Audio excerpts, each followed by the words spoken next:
Hello everyone, how are you? Today we will solve class 5th EVS worksheet chapter 19 A Seed Tells a Farmer's Story part B।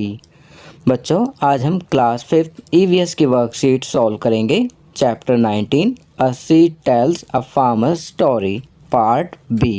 तो चलिए worksheet solve करते हैं।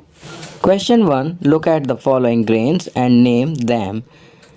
नीचे दिए गए अनाज को पहचान कर उनका नाम लिखिए। तो बच्चों फर्स्ट पिक्चर में आप देख सकते हैं जो ग्रेन है उसका नाम है व्हीट, जिसे हिंदी में गेहूं कहते हैं।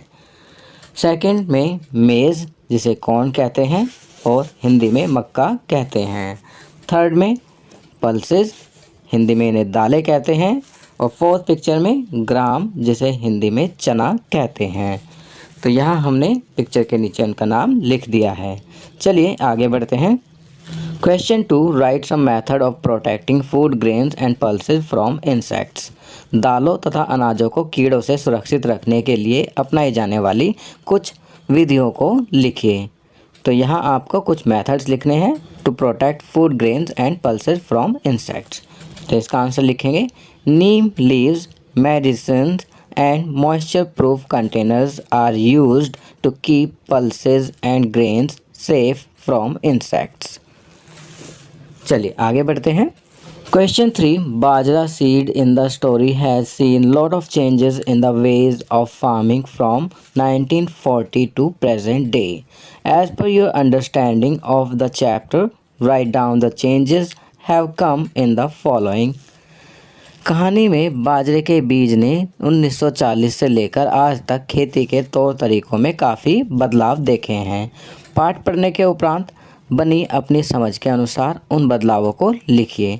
तो यहाँ पर आपको उन चेंजेस के बारे में लिखना है जो आपने पाठ में पढ़े हैं कि 1940 से लेकर खेती के तौर तरीकों में कौन कौन से बदलाव हुए हैं।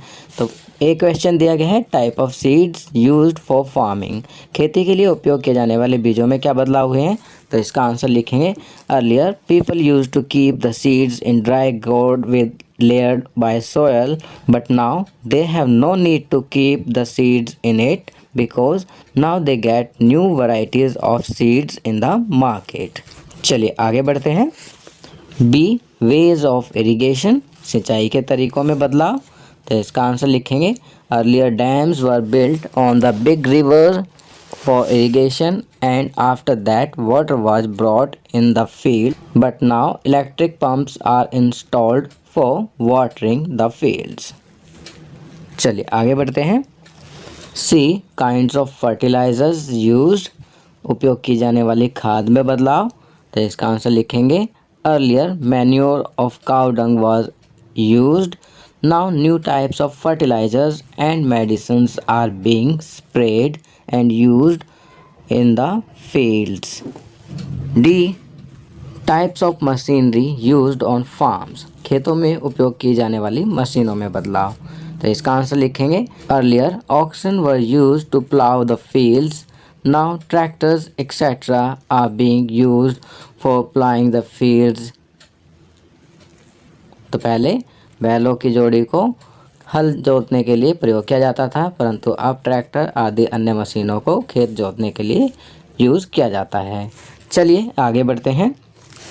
Question 4 from field to plate write steps of making roti from harvesting to cooking. खेतों से भोजन की थाली तक रोटी बनाने के लिए अनाज उगाने से पकाने तक के सभी चरणों को लिखिए। तो यहाँ पर आपको स्टेप्स लिखने हैं। From field to plate, how to make roti, रोटी कैसे बनाई जाती है। इसका आंसर लिखेंगे preparing the field for sowing the crop, sowing seeds to irrigate, to weed the crop, spraying insecticide, harvesting the crop when the crop is ripe, separating the grain from the earing, cleaning the grain, grinding the grain with a mill, preparing the flour by sifting it through a sieve, knead the dough with hands, shape the dough into a round roti, bake the roti on tawa, keep the roti in the plate। तो ये सब हमने steps लिख दिए हैं कि field to plate roti making कैसे की जाती है। चलिए आगे बढ़ते हैं। Question 5. What would happen if all farmers were to use only one kind of seed and grow only one kind of crop? क्या होगा यदि सभी किसान केवल एक ही प्रकार के बीज का उपयोग करें और केवल एक ही प्रकार की फसल उगाएं?